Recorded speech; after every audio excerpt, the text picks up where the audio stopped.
But when I find pleasure within my body, in the present moment's breath, the mind loses, any other thought loses its sort of attraction of pulling me away, because I've found the pleasure now. Wow.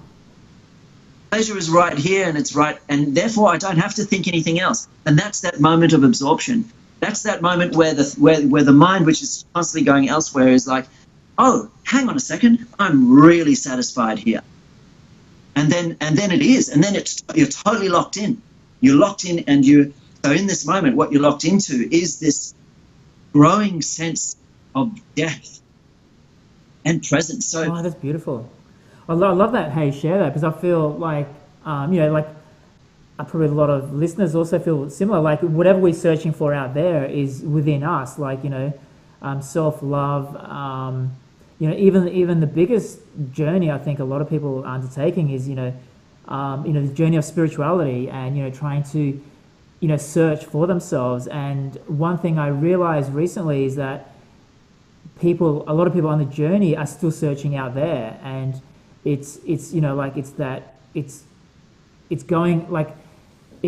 a fine line between teaching spirituality. A lot of it's out there, but to actually do the work is really to go within. And I feel like what you're saying is the same thing. Is to, do you feel that too?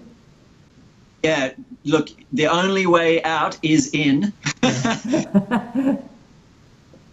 Interestingly, the more you go in, the more you are satisfied. Just give by me a sec. I'll let the cat. We've got a cat here. I've got to let her in.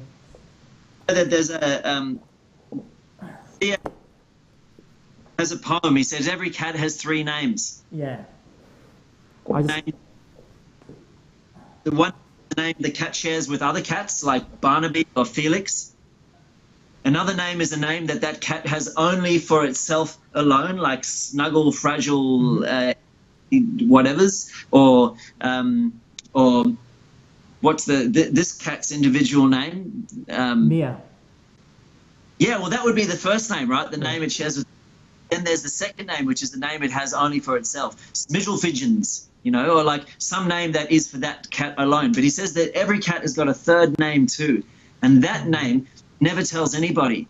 But when you see on those afternoons where the sun is coming in through the window and the cat is on the windowsill just sort of sitting there like licking his paws, and it's like in that moment the cat is silently intoning its true name that it doesn't tell anybody else, which is kind of like relevant to what we're talking about, right? Because there's this deep part, which is perhaps our own inner secret name that we never, yet it is our deep self, which is the true source of everything else. And like the question that you asked earlier, what about this fact that people search outside for ourselves? And yes, we have to go within first of all, and after that search within, then that gives you the presence with which to interact with the outside. And the outside becomes much more meaningful. You get to see the beauty in an afternoon glow of sunshine. You get to see the radiance of a woman without feeling embarrassment, shame, or whatever it is. You know what I mean? Because you're coming from that deep source.